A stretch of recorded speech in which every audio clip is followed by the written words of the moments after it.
Setelah menunggu 10 tahun, akhirnya pergantian presiden terjadi juga. 20 Oktober 2024 menjadi salah satu hari yang bersejarah bagi bangsa Indonesia karena pada tanggal 20 Oktober 2024 ini terjadi pergantian presiden dari Joko Widodo yang telah berkuasa selama 10 tahun kepada Jenderal TNI Purnawirawan Prabowo Subianto yang juga telah berjuang lebih dari 15 tahun untuk menjadi presiden. Jenderal TNI Purnawirawan Prabowo Subianto telah mencalonkan diri menjadi presiden sejak pemilu tahun 2004. Dan alhamdulillah 2024 Prabowo Subianto lewat perjuangan yang gigih dan strategi yang matang akhirnya berhasil menjadi presiden yang ke-8 Republik Indonesia. Atas perjuangan yang gigih itulah saya percaya akan kualitas Pak Prabowo, Jenderal TNI Purnawirawan Prabowo Subianto, dan kesungguhan Pak Prabowo dalam memimpin dan membawa Indonesia menjadi lebih baik. Jadi secara pribadi saya tidak meragukan kualitas dan konsistensi dari Pak Prabowo untuk memimpin negara yang kita cintai, Republik Indonesia. Lalu bagaimana dengan Partai Keadilan Sejahtera? PKS tahun 2014, 2019 berjuang bersama Pak Prabowo, memperjuangkan Pak Prabowo untuk bisa terpilih menjadi Presiden Republik Indonesia, mengalahkan Joko Widodo. Namun 2024 Partai Keadilan Sejahtera tidak satu kapal lagi dengan Pak Prabowo. PKS telah mencalonkan Anies Rashid Baswedan dan Gus Muhaimin Iskandar untuk menjadi pasangan Presiden dan Wakil Presiden Republik Indonesia. Sayang sekali keberuntungan dan kemenangan belum berpihak kepada Anies Rashid Baswedan dan Muhaimin Iskandar. Keberuntungan dan kemenangan kali ini berpihak pada Jenderal TNI Purnawirawan Prabowo Subianto yang telah 20 tahun berjuang, berikhtiar untuk menjadi orang nomor 1 di Indonesia. Lalu karena dalam pemilihan presiden 2024 Partai Keadilan Sejahtera berada di kapal yang berlawanan dengan Pak Prabowo, apakah PKS akan tetap melanjutkan posisinya beroposisi sebagaimana PKS telah menempatkan dirinya sebagai oposisi dari pemerintahan Joko Widodo, atau Partai Keadilan Sejahtera karena pernah 2 kali pemilihan presiden atau 10 tahun bersama Pak Prabowo akan menjadi bagian dari koalisi dengan Presiden Prabowo Subianto. Informasi yang saya peroleh, baik Ketua Majelis Syuro Partai Keadilan Sejahtera Salim Segaf Al Jufri maupun dari Presiden Partai Keadilan Sejahtera saat itu, Ustadz Ahmad Sayhu, PKS memiliki chemistry yang sama dengan Jenderal TNI Prabowo Subianto, dan tahu karakter sepak terjang Pak Prabowo Subianto. Pernah bersama-sama dengan Pak Prabowo Subianto dan tim, yaitu di pemilihan presiden tahun 2014 dan 2019 melawan Joko Widodo dan tim serta koalisinya. Jadi sedikit banyak PKS tahu karakter Pak Prabowo dan sudah memiliki kesamaan chemistry. Karena itu kedua tokoh Partai Keadilan Sejahtera, kedua ustadz tadi, dalam beberapa pertemuan dengan saya menyampaikan PKS akan berkoalisi dengan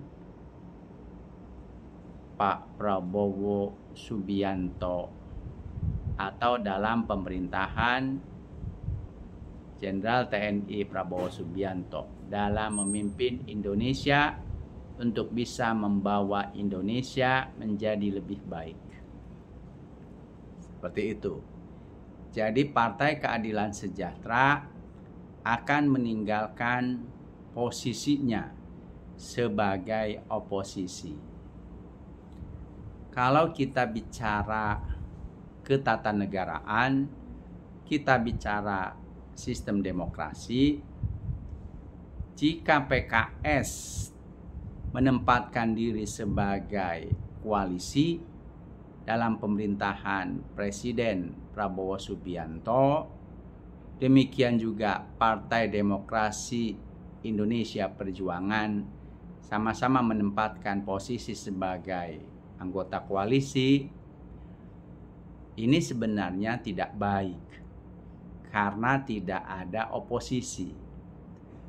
Dalam suatu sistem demokrasi, alangkah lebih bagusnya ada partai maupun pemerintah yang berkuasa dan ada oposisi, sehingga tidak semuanya satu suara, sehingga ada check and balance, sehingga kalau kebijakan-kebijakan pemerintah ada yang menyimpang dari undang-undang, ada yang melanggar janjinya, ada yang merugikan rakyat, maka partai oposisi, fraksi oposisi, pihak oposisi itu bisa mengkritik, mengkoreksinya, bahkan tentu bisa membatalkan undang-undangnya, setidaknya berjuang.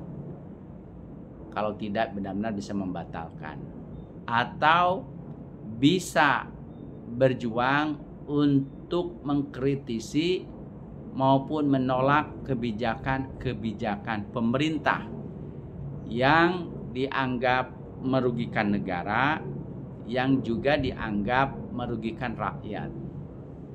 Itu fungsinya ada oposisi, check and balance. Jadi tidak satu suara semua. Tapi kalau tidak ada oposisi, kalau semuanya masuk dalam gerbong koalisi, tentu tidak ada partai, tidak ada fraksi yang mengkoreksi, menolak, mengkritisi kebijakan pemerintah. Dan tentu tidak semua kebijakan pemerintah itu baik. Tentu tidak semua kebijakan pemerintah itu sempurna. Karena itu harus dikritisi, harus juga dikaji, bila perlu ditolak. Tapi kalau masuk gerbong koalisi, sama-sama duduk di pemerintahan, apakah elok mengkritisi bahkan menolak kebijakan pemerintah yang berkuasa? Inilah repotnya.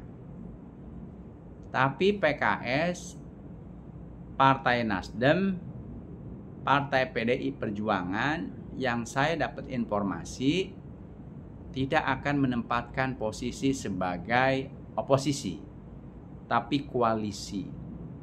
Nah, tentu akan berat untuk mengkritik, menolak kebijakan-kebijakan yang akan dijalankan pemerintahan Pak Prabowo nanti.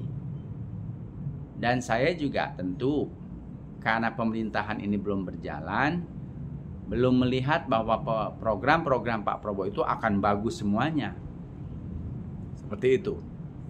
Apalagi kita lihat ya, orang-orang yang dipanggil menjadi calon menteri, orang-orang yang diberikan pembekalan di Hambalang, tidak semuanya orang berkualitas.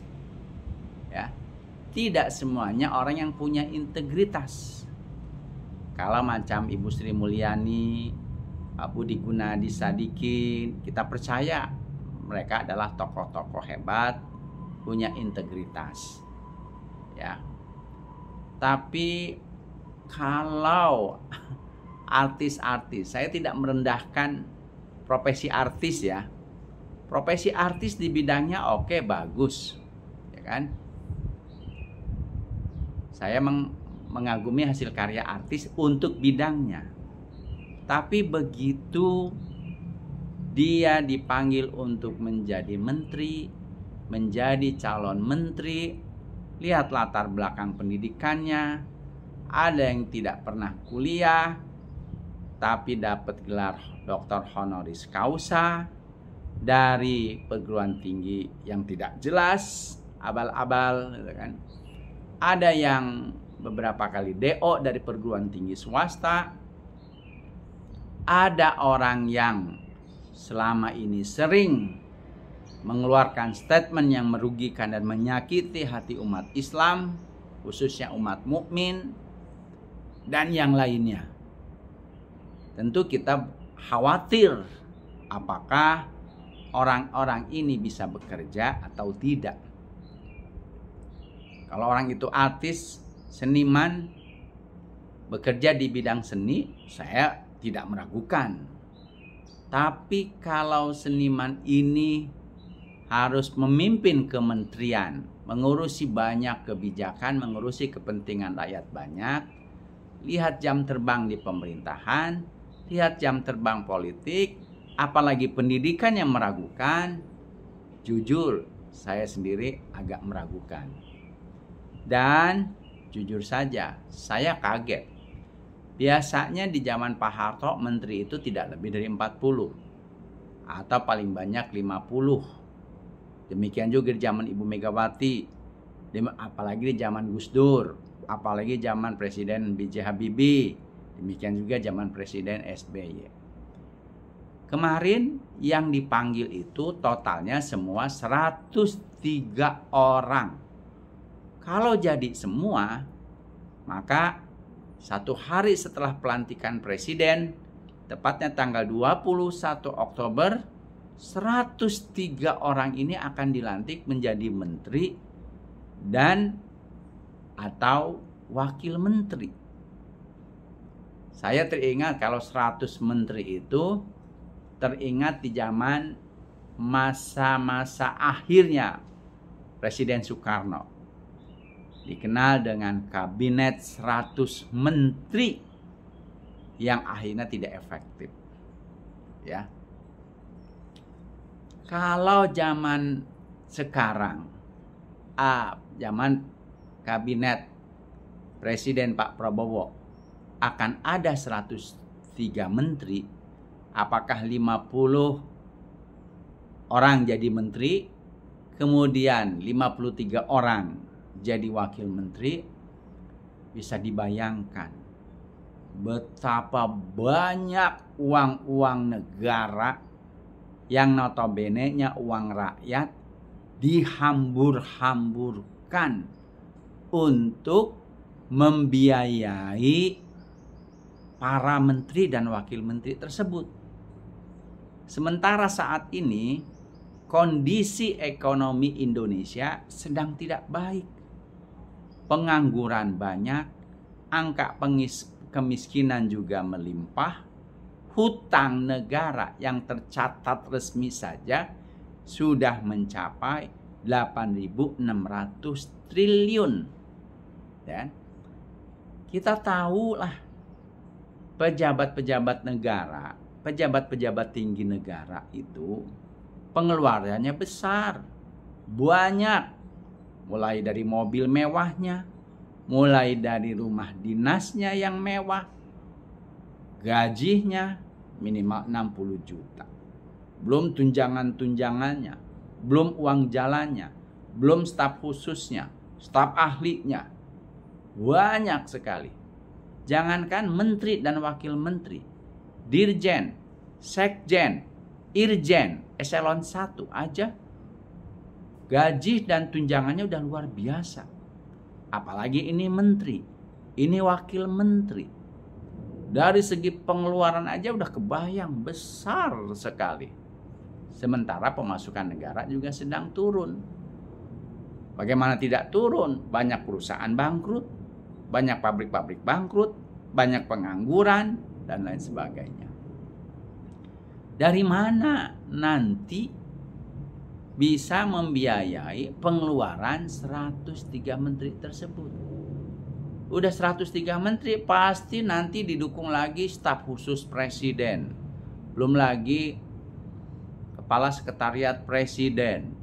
Belum lagi watim pres. Belum lagi staf ahlinya. Waduh, udah kebayang dah. Uang negara yang seharusnya untuk membiayai pendidikan rakyat Indonesia, membiayai pembangunan infrastruktur, membantu renovasi rumah rakyat miskin, membangun jembatan, itu pasti tersedot untuk kebutuhan dinas dari 103 menteri tersebut. Itu. Kalau 103 menteri itu adalah orang-orang yang berkualitas dan benar-benar mau bekerja, ya, atau mereka tidak mau digaji, atau gaji dan tunjangannya dipotong. Tapi saya nggak yakin mereka seperti itu. Apalagi dari 103 orang yang dipanggil Pak Prabowo, kita tahu banyak juga yang pada masa pemerintahan Pak Jokowi jadi buzzer. Hidupnya dari mengandalkan honor dari buzzer. Itulah. Jadi saya sendiri agak ragu. Apakah nanti para menteri, 103 menteri, apakah 50% menteri, sisanya wakil menteri itu bisa benar-benar efektif menjalankan roda pemerintahan, membantu Pak Prabowo untuk memajukan Indonesia, sekaligus juga mensejahterakan rakyat Indonesia. Tapi lihat dari orang-orangnya, tidak semuanya. Saya agak pesimis, gitu kan. Nah, kalau lihat dari orang-orangnya tidak semuanya berkualitas, belum tentu mereka juga bisa menjalankan program. Dan programnya juga belum tentu bagus. Kalau ada oposisi kan enak. Bisa mengkritik, bisa mungkin mencegah. Tapi kalau tidak ada oposisi, berarti semuanya berkoalisi. Ya yes man, ABS, asal Bapak senang, program tersebut jalan. Nah, apakah Indonesia bisa keluar dari himpitan krisis ekonomi? Sementara situasi geopolitik internasional saja sedang tidak baik-baik juga.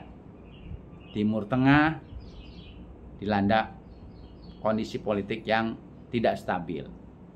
Hubungan dagang, hubungan politik, Amerika Rusia, Amerika Cina, perang antara Rusia dengan NATO tanda kutip lawan Ukraina ya. Perang Rusia dengan Ukraina, tapi di belakang Ukraina adalah NATO dan Amerika, ya itu juga belum selesai. Dan itu juga tentu mengganggu percepatan recovery atau perbaikan ekonomi Indonesia. Seperti itu. Inilah yang kita khawatirkan. Saya sekali lagi secara pribadi tidak meragukan kualitasnya Pak Prabowo.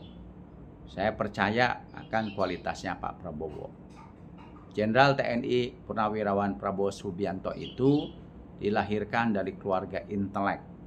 Kakeknya saja pendiri Bank Negara Indonesia atau BNI 46. Ayahnya pendiri Fakultas Ekonomi Universitas Indonesia. Dan juga tercatat menjadi guru besar emeritus Fakultas Ekonomi dan Bisnis Universitas Indonesia. Pak Prabowo menyelesaikan pendidikan di Akademi Militer, Akmil sekarang. Kemudian juga pernah melanjutkan pendidikan di Amerika. Jadi ijazahnya Pak Prabowo itu tidak diragukan. Beda dengan yang itulah, gitu ya. Ijazahnya tidak bisa diperlihatkan. Inilah yang membuat orang bertanya-tanya. Jangan-jangan, gitu kan. Tapi kalau Pak Prabowo, saya tidak meragukan. Saya tidak meragukan kesungguhan Pak Prabowo untuk memimpin Indonesia menjadi negara yang maju, adil, dan sejahtera. Kualitas Pak Prabowo juga tidak diragukan.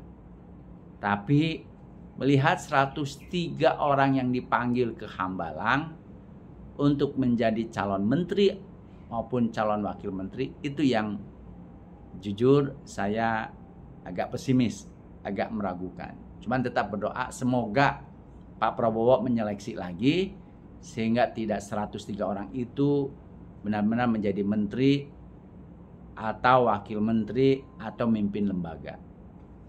Seperti itu. Lalu bagaimana dengan PKS?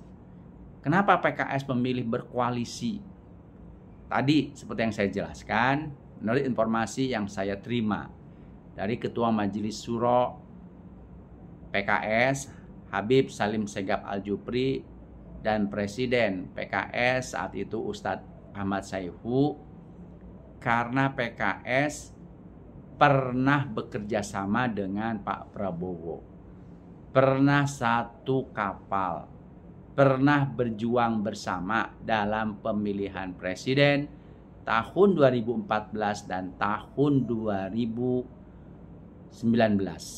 Jadi tahu kualitas chemistry psikologinya Pak Prabowo itu. Nah, karena itu berbeda dengan zaman Jokowi, saya dapat informasi, dapat posisi menteri ataupun tidak, PKS akan berada di barisan koalisi dengan Jenderal TNI Purnawirawan Prabowo Subianto. PKS akan mendukung jalannya pemerintahan Presiden Prabowo Subianto. Dapat jatah menteri ataupun tidak. Beda dengan waktu Pak Jokowi berkuasa. Saya dapat informasi waktu Pak Jokowi jadi presiden, PKS itu sebetulnya sudah mendapatkan tawaran. Informasi yang saya terima pada zaman Presiden Jokowi, PKS itu diajak untuk berkoalisi. Dapat jatah 2-3 posisi menteri. Tapi PKS tetap konsisten untuk menjadi oposisi. Seperti itu. Dan akhirnya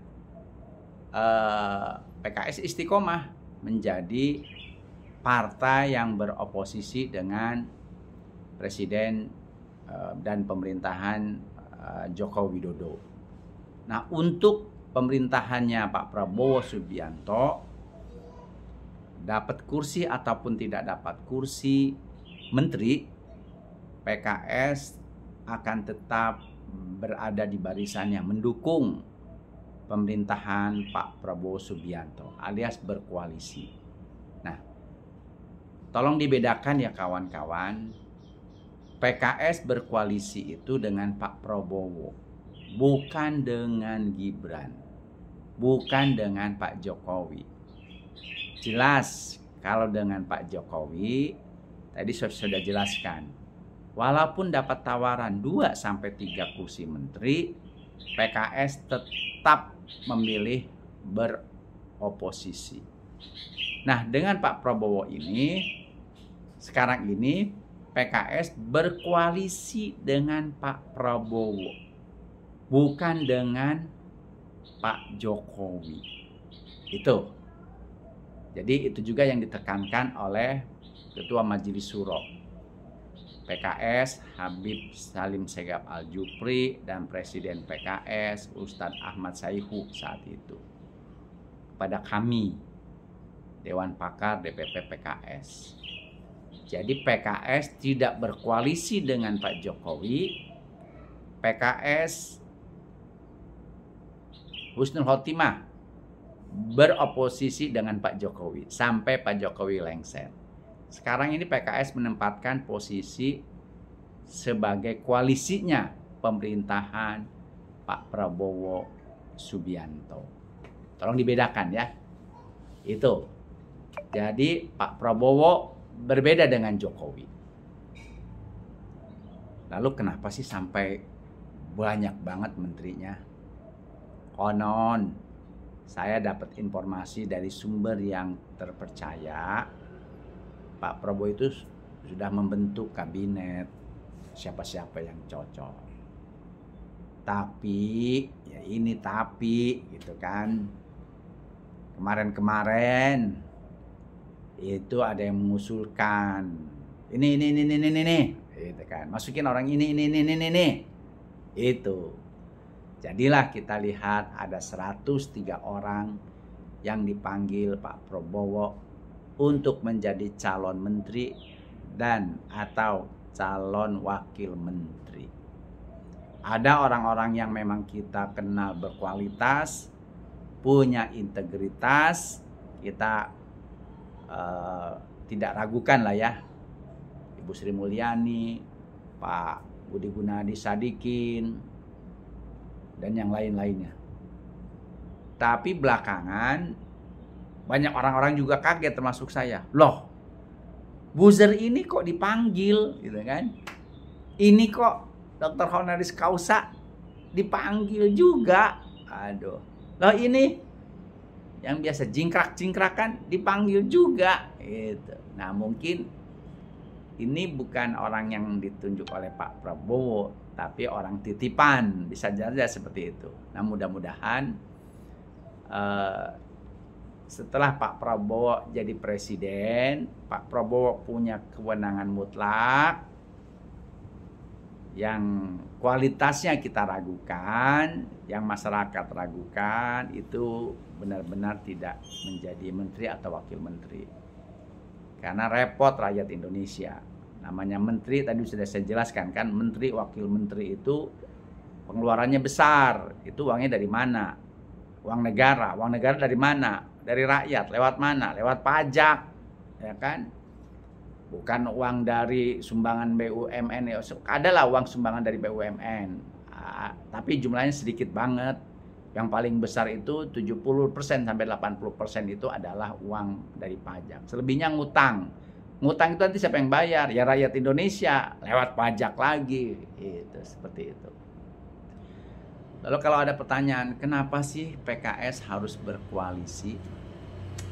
Kenapa tidak menjalankan posisi sebagai oposisi seperti tahun 2014 sampai 2024?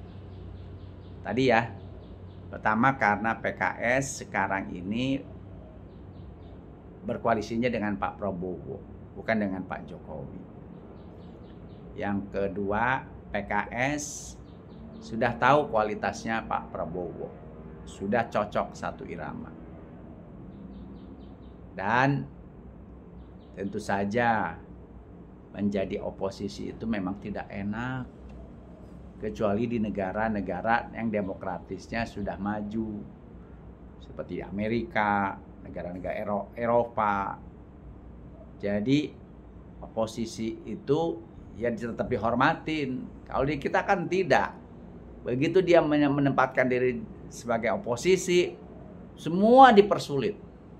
Ruang geraknya dipersulit. Seperti itu. Nah, jadi 10 tahun menjadi oposisi kan tentu sangat tidak mengenakan buat PKS. Maka ketika sahabatnya sudah menjadi presiden memimpin negara, meskipun dalam pemilu maupun pilpres berbeda pilihan, masa sih kita malah menempatkan posisi sebagai lawan atau sebagai posisi yang saling berhadapan. Nah, karena itu PKS lebih memilih berkoalisi. Meskipun lagi-lagi saya juga secara pribadi, kalau PKS dan PDIP menempatkan posisi sebagai koalisi, amat sangat disayangkan. Ya, karena tidak ada oposisi. Harusnya di negara demokratis itu, di sistem negara yang menganut sistem demokrasi, harusnya ada oposisi. Seperti itu. Nah, jadi ada pihak yang mengontrol. Apalagi lihat 103 orang, tidak semuanya berkualitas ya. Kalau tidak semuanya berkualitas, memimpin lembaga pemerintahan yang menyedot uang banyak, agak mengerikan. Karena itu harus ada oposisi. Tapi ya kita lihat saja apakah 103 orang ini benar-benar akan diangkat menjadi menteri dan wakil menteri atau hanya sebagian saja. Mudah-mudahan sih kemarin Pak Prabowo ngundang 103 orang itu karena dalam tekanan. Nah, mudah-mudahan setelah beliau jadi menteri, terbebas dari tekanan, beliau bisa menentukan siapa orang yang paling berkualitas, siapa yang tidak berkualitas. Sekali lagi, kalau Ibu Sri Mulyani, kemudian Budi Gunadi Sadikin, Fadli Zon, itu adalah orang-orang yang berkualitas, yang kita tidak ragukan lagi lah kualitasnya untuk memimpin lembaga pemerintahan maupun kementerian. Tapi kalau ada mantan buzzer, apalagi statement-statementnya sering menyakiti hati umat Islam, umat mukmin, jadi mimpin lembaga negara, aduh pusing saya. Itu perlu oposisi, perlu yang mengkritik. Nah, saya lagi kita tidak meragukan kualitas Pak Prabowo, tapi soal program, soal kebijakan kita lihat saja nanti ya. Mudah-mudahan PKS, Nasdem, PDIP itu bisa tetap berpikiran jernih dan objektif, sehingga kalau program menteri maupun program pemerintahan itu merugikan bangsa dan negara Indonesia, itu tetap berani mengkritik, berani menolak, dan berani mencegahnya. Jangan manut dan jangan yes man. Dan saya berharap 103 orang yang dipanggil Pak Prabowo ke rumahnya maupun ke Hambalang itu tidak semuanya jadi menteri. Jangan sampai mengulangi kabinet 100 menterinya Presiden Soekarno. Seperti itu.